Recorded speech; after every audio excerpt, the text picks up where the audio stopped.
When the drama erupted a few weeks ago between Kramnik and Hikaru Nakamura, I was really surprised that chess.com did not immediately respond because the accusations, well, the insinuations were kind of serious, and I thought, it would be great if they would respond right away because they have all the games from Hikaru, and it would be very simple for them to come out and say whether or not Hikaru is cheating.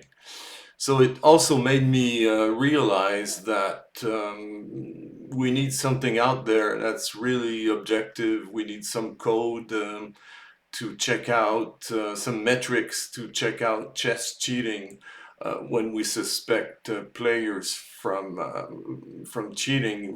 We should be able to use some kind of objective platform or some kind of objective coding to determine by just feeding that thing the moves from and the timings from previous games, whether or not the person is cheating. So this is what inspired this project.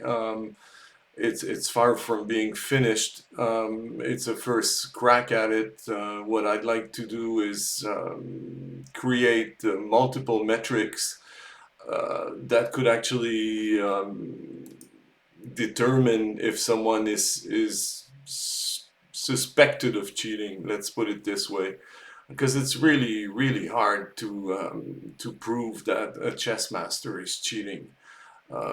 They're already at the top of the food chain, and they're expected to play engine moves anyways. This is how they win. Their elo is so high that their opponents always have a lower elo, and so technically they should be winning.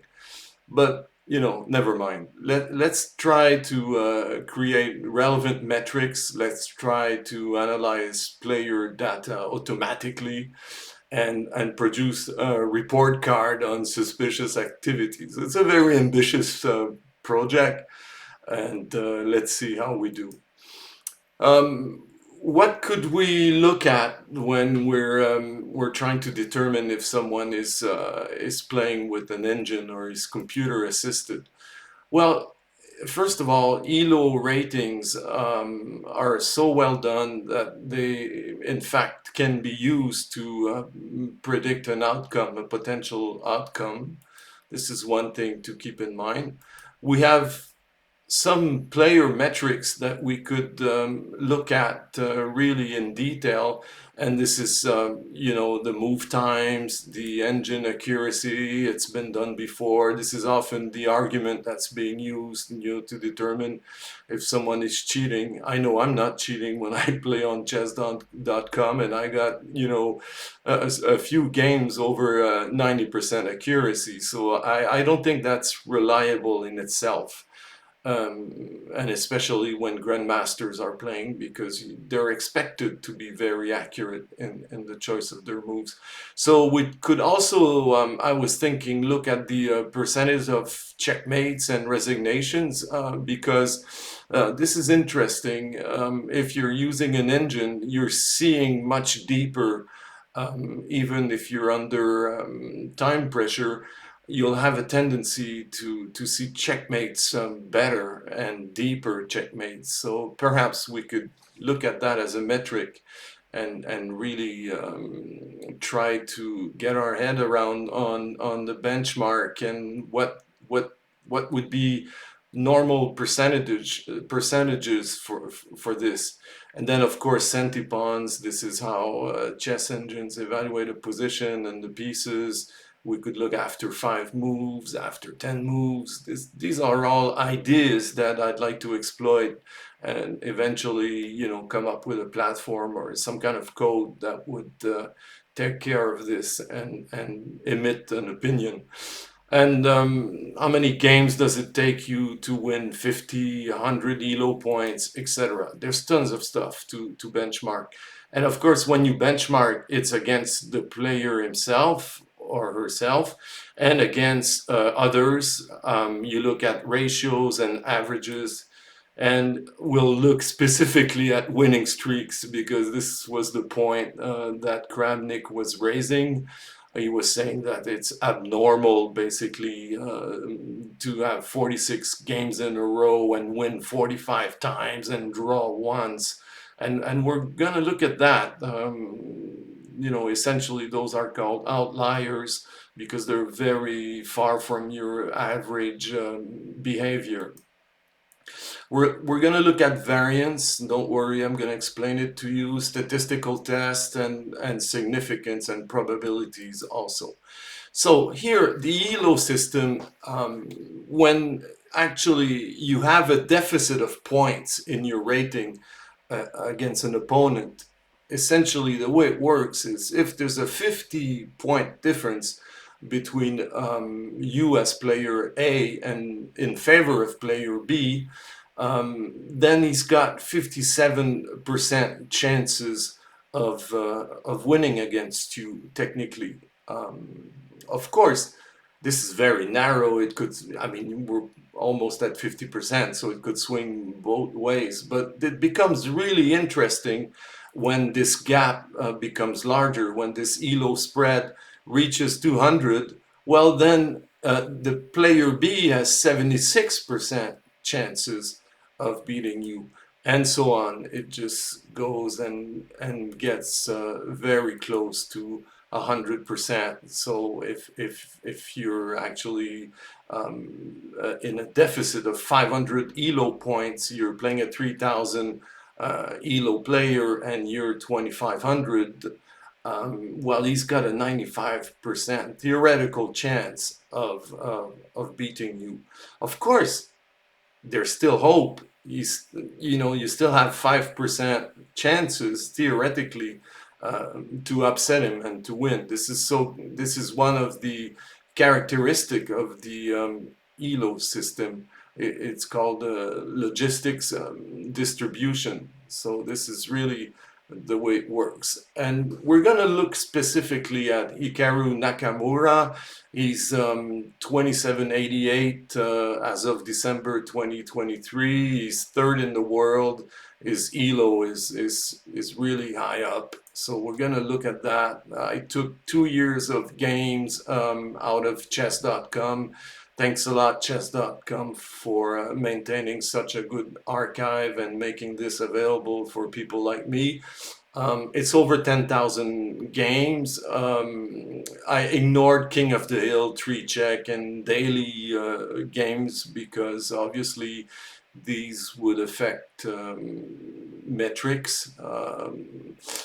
And here's what we have for 2 years, for the 24 months, very recent, 2 years back. Hikaru played 7,544 Blitz games on chess.com. Those are games between 3 and 5 minutes. He played 2,541 bullet games. Those are games that go from 30 to 120 seconds. And he's not playing that many rapid games. I only have like 360 of those. Typically, if you benchmark some average move time for Hikaru, he's playing faster than his opponent all the time. He's playing 2.73 seconds per move when he's playing Blitz, 0.81 second when he's playing Bullet, and he's playing about 9 seconds a move when he's playing Rapid. And his opponents are all slower than him. If we go look at when he's winning, his average move time is 2.33 seconds. When he's drawing, he's thinking a bit more. It goes to 3 seconds. And when he's losing, it's back to 3 seconds roughly again. And again, he's faster than all his opponents. So this is just a benchmark, an overview, something to keep in mind because we have so many games. It becomes very interesting to benchmark people against themselves. You'll see why in a little while. And if we look at specifically the game types, when he's playing Blitz, he wins with 2.66 seconds per move. When he draws, it's a bit slower, 2.68, and when he loses, is at 3.25. So we're maintaining a trace. We're recording this, and we're using that as benchmarks. Let's look at checkmates, because I think eventually I didn't have time to do it right now in detail, but this is just an overview. But we'll go into variance of move times in detail for this video, so bear with me. Here, Hikaru has a tendency to finish his games 4% of the time with a checkmate. But of course, we'd have to have resignations as well in there, because most people at that level see the checkmate, so they could probably quit before and not suffer the the shame of being checkmated. So we'd have to combine that with something else. But this is fun to keep in mind, because I think this could be potentially a proof of using an engine. It makes you look deeper into moves, and especially during end games, I think that would give you an advantage. So let's keep that in mind. How much time does it take for Hikaru to win 50 Elo points over those games? Well, almost 2 hours. This is another benchmark. How many games to 50 Elo points? 29 games. Roughly, it changes positively 174 times and negatively 192 times over 2 years. So here we go. This is where it becomes interesting, because we're talking about winning streaks. So let's look at this graph and understand what's being plotted here. I took any game that would be in favor of either Hikaru or his opponent, and had a spread of more than 200 points, because we saw earlier that this would give you potentially a theoretical chance of winning 76% of the time. So I'm not going to consider the games that are too close, because they could go either way. So let's see in all the games we have for 2 years, let's see how many times this turned out to be true. That is, before the game, you had more than 200 points, or your opponent had more than 200 points in his favor, and they were expected to win. So it turned out that it was true 6,546 times, and it was false 1,068 times, or about 14% of the time. Yeah, but you just told us that when we have a 200 point rating advantage, we should be at 24%. You know, we should lose. I mean, Hikaru or somebody else should lose 24% of the time. What's going on? What's that 14%?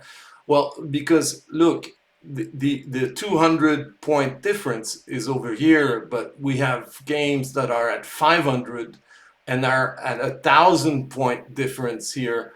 So expect those games to do better than 76%. They're going to do, you know, you could probably beat Hikaru 4% of the time when you're around here. So of course this is going to bring down this percentage down. This is specifically Hikaru's games over 2 years, when you're considering only the games where he had an advantage of 200 Elo points over his opponents. So he had expected wins of 65-39. No surprise, this is in blue here, either as white, and this is as black, because obviously when you're calculating Elo and you're playing black, the Elo advantage has a negative sign.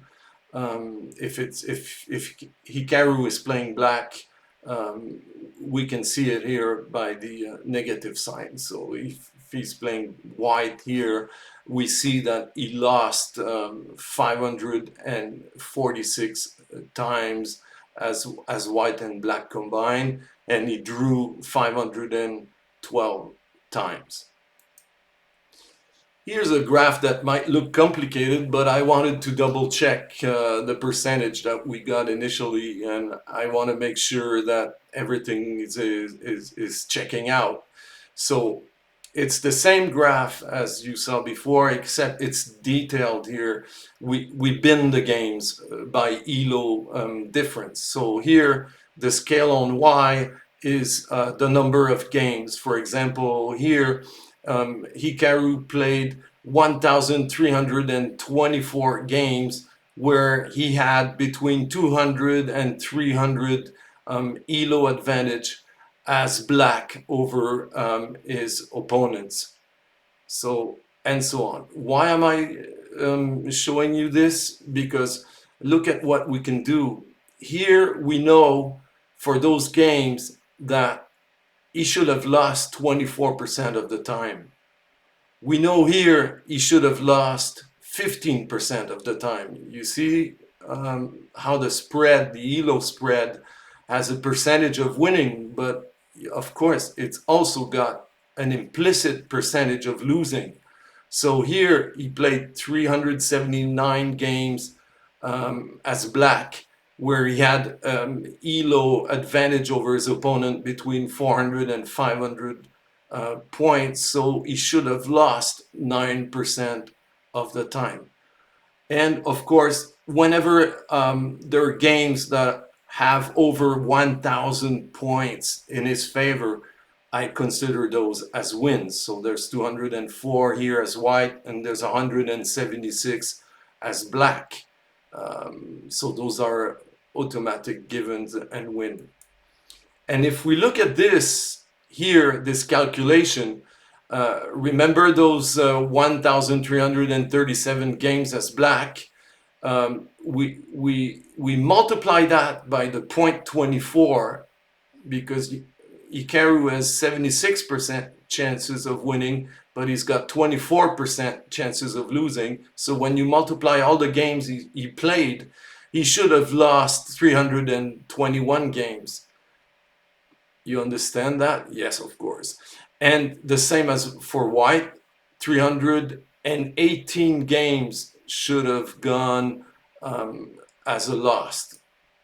And so we did that for all the columns that you saw in the complicated graph. And what I did is I totaled that as we keep going. And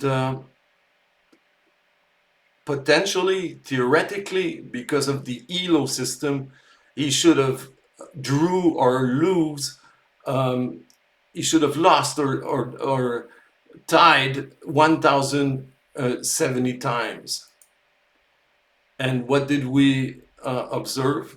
1,058. So thank you, Mr. Elo, for inventing this system in the 1960s. And you know, you were a physics professor, so this is why this is working so well, I guess. So the number of games over 2 years where Hikaru had more or equal number of 200 Elo point spread against his opponent is 7,606. So here's the first metric that I'd like to detail. And of course, if you support me, if you like this content, subscribe, because I'd like to invest more into this and develop more metrics. But the first one I'd like to go into details about is variance and move times. If I were a bot, basically, I'm on steroids, right? I can see deep, I can see 10, 20 moves, and no matter how complicated the positions or the lines are, I'm actually acing it, and I can have a more regular timing, if you would.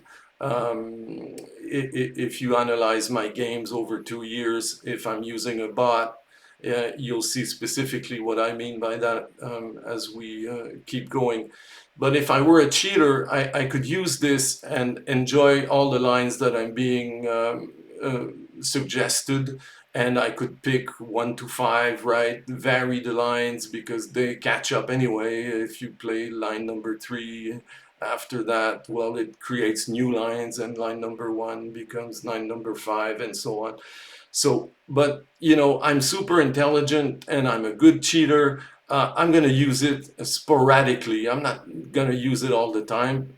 I'm going to use it, for example, when I want to have winning streaks because they make good entertainment. Well, that's a big statistical mistake. And you'll see why in a few moments. Let's understand what variance is, because this is really important in statistics. You take, first of all, when you see a graph, always understand the scales first. So here on Y, we have seconds, deviation from the mean, and on X, we have the move times. So in this particular game I took, Hikaru was playing white. It's a blitz game, and there's 71 moves in the entire game, and the average move time for Hikaru was 2.33 seconds. So this is what this green line is showing you here, and we take the differences between move times. So we subtract from the mean. For example, here there's roughly a 10.5 second move. We subtract that, we get a value, we square it, and we average all these differences, and we get variance. So this is really cool because if you take the square root of variance, you get the standard deviation. So it shows you basically how dispersed your data is, how spread out your move times are. And if you're a robot, of course, there's not going to be a big spread. You're going to be very regular in your move times. You'll actually have a lot of moves that are made really quickly. So we'd expect a distribution of moves concentrated here on very short times. But you know, this is a blitz game, so by definition the moves are faster. Here's another way to represent this information. Sorry. It's very interesting. This graph is a good summary of that same game. We had 1 second increments too, so this really adds to making moves shorter, because every time you play, you're given a second. So some subtraction of moves with the mean would probably result in very short, or they could even result in 0 or negative times. Because if you pre-move 3 moves in a row, you'd get 3 seconds and you actually played. So this would affect the average move time. But never mind. This is just showing you here that you have over 30 moves that are made between 0 and 1 second, and so on. So those are called bins, and they help store the number of moves. So we see here a probability density frequency curve. It sounds really technical, but it's not. It's the if I use this is telling me the probability of finding moves that are 4 second that take 4 seconds to make in this game. The probability is here. So you see there are less moves. I'm gonna find less moves that take 4 seconds than I'm gonna find moves between 0 and 1 second here. So this is another nice visual representation of all the data, because when you program and when you try and develop metrics or experiment, you always have to go back to some type of graph to confirm that what you're seeing corresponds to reality. Here's another type of graph that we really like in data science. It's a box plot. Again, don't worry, it's not complicated. Let's look at this, because this is really what we're going to use in the case of Hikaru Nakamura, because Kramnik is going after the winning streaks of Hikaru. So this really becomes important.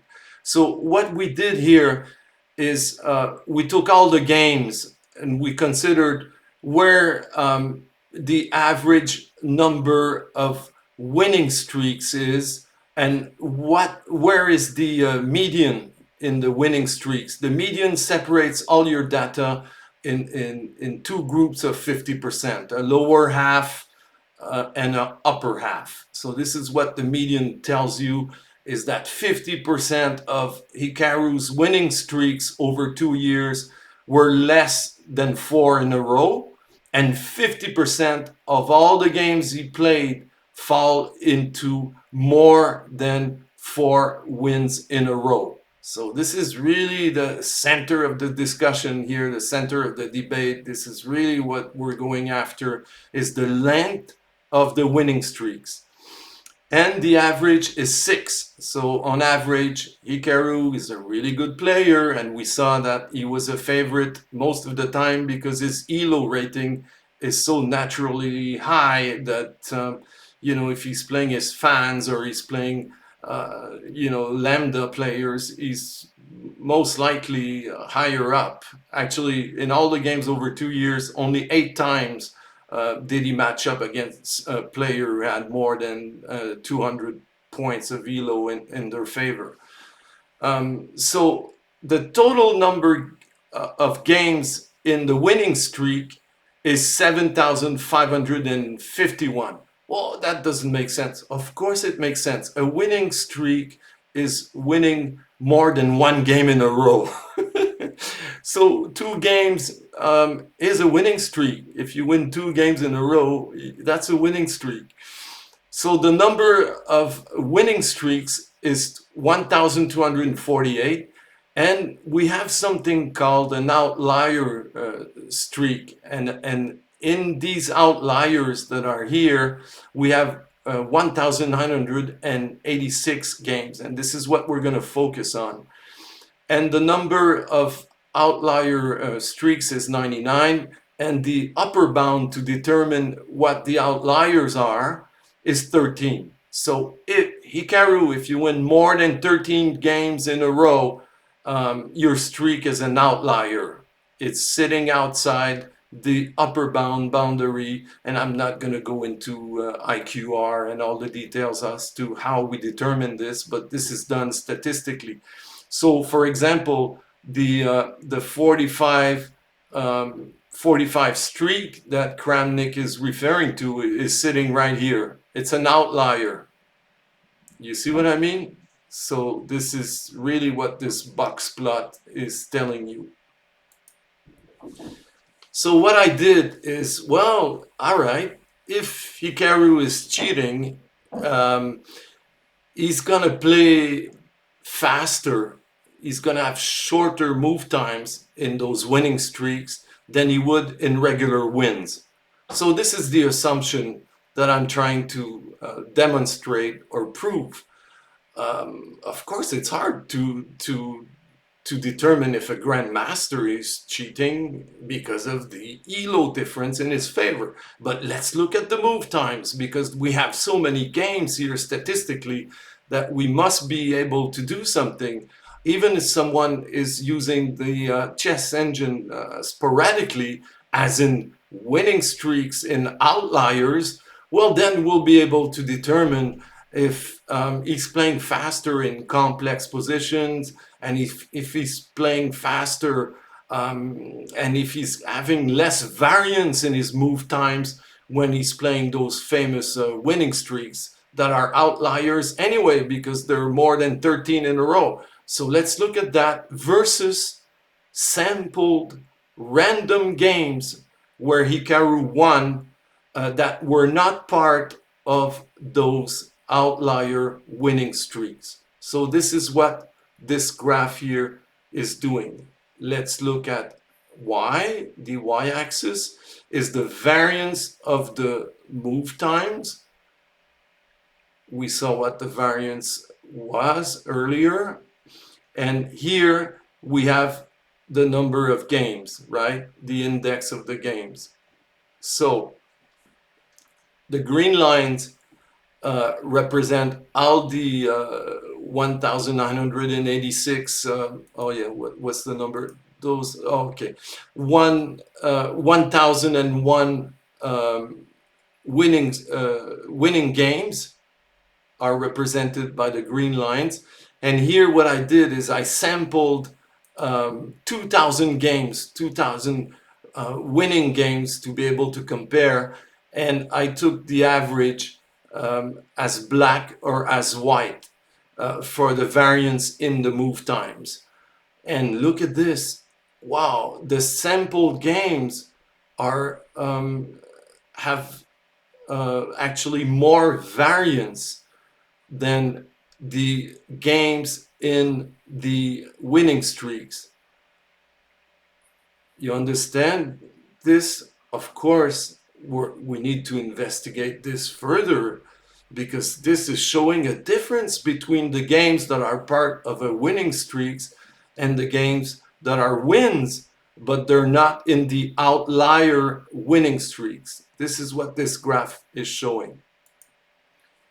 And this is another way of representing the variance. As you saw in data science, we really like PDF. We like these probability density frequency plots. So here in the pale blue here, you see the outlier games. The variance is more compressed, so there's less variance. And we see the distribution here of the sample game, it's more extended. But both are called skewed distribution. They're skewed right. Because you see the tail here, we still have values over here. So it's not a normal distribution, it's skewed right. And the same for black, they're very similar. But look at this again. The black outlier game variances of move time is more compressed than what we're seeing for the sample games. But are we being fair? What are the proportion of game types between what I sampled, the 2,000 games that I picked randomly that are not part of the outlier winning streaks? Was I fair? Well, look at this. In the outliers, we have 71% of Blitz, we have 28% of bullet games, and we have, as black, 70% Blitz games and almost 30% of bullet games. And we know bullet games are much faster, right? And here's the first mistake. The games I sampled are not following the same distribution. There's actually less bullet games in my sample games, and there's actually, as black as well, less bullet games. So of course this is going to play some part in the time variances if I'm computing averages and if I'm comparing those distribution of move times. So this is what we call a bias. Bullet games in general will contribute to narrow the variance distribution. And the time increments as well might be adding bias. If I'm playing a game with 0 increment, then okay, I'm getting the real move times basically. If I am given a second every move I make, well this is not truly a natural timing of the move, right? If I'm pre-moving, if I'm playing white, I start with 1 second, so my first move is -1 actually, and etc. So I have to make sure that if I'm to compare the games that are part of these outlier winning streaks, that whatever I sample resembles that distribution of time increments, because they play in the frequencies, they play in the variance of the move times. And this is what I had sampled. I had not the same distribution of games. I even had games with 3 second time increments in there. So you see how this is different? So if we want to be fair to Hikaru, we really have to filter those games out. We have to start with 1,986 games that are in 99 outlier winning streaks. We have to filter and take out the rapid and the bullet games, because we see that this is affecting in both the sampled and in the outlier games, it's affecting the time variances of the move times. And we have to filter out the increments as well. So we're left with 1,292 wins. That's plenty enough to draw some statistical evidence. This is a lot. And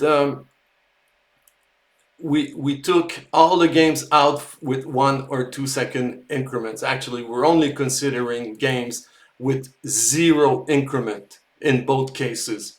And this is what we get. Look at the distributions, how they changed, and now they're similar now, but they're not the same. So we have to still look at this from a statistical standpoint and run a test, because we still see a little difference here between the sample games and the games that are the 1,292 games that are part of the winning streaks.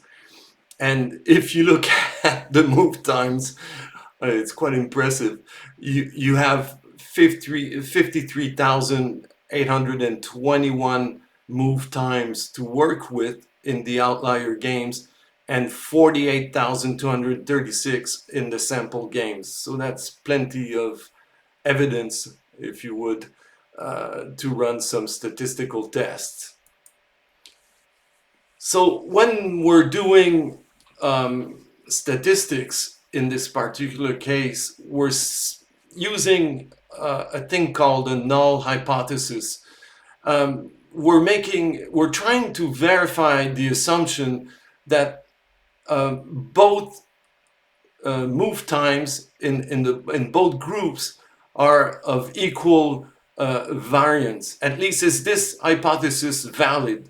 Are the variances in move times found in 2,375 chess games, random games versus games in a winning streak, are they equal? Can we say that there's no significant difference in the variance of move times between the two groups of game? So in statistics, this is the null hypothesis, is that the time variance in both groups is identical or is the same. Well, we're going to use Levene's test, and we're going to use a particular version of Levene's test to prove this. We're going to use the Brown-Forsyth test. Don't worry about that, but it's going to actually calculate the absolute deviations, the differences from the median instead of the mean, because it's more robust, and we saw that we didn't have a normal distribution. So this is the way to do it. And it's going to check if the mean of the absolute deviations is significantly different between the outlier winning streaks and the sample wins that are not taken from the outlier winning streaks. Let's look at the results. What's the statistical test telling us? Essentially that we have 24% chances of finding results like this, or more extreme results. So we have to accept the null hypothesis for the test, because we had set a significance level of 0.05, and since we're way above that 5% limit with 24%, the variances between the move times in the two groups of games are significantly similar. This is the conclusion of this type of test. So what's next? Well, I'd like to compare this metric for Naroditsky's game, because I feel he plays very well, and he's at the level of Hikaru in some aspects. So this will be a nice basis for comparison. And of course, in the comments, you can tell me who else you'd like me to use. We're just going to confirm all this with somebody else.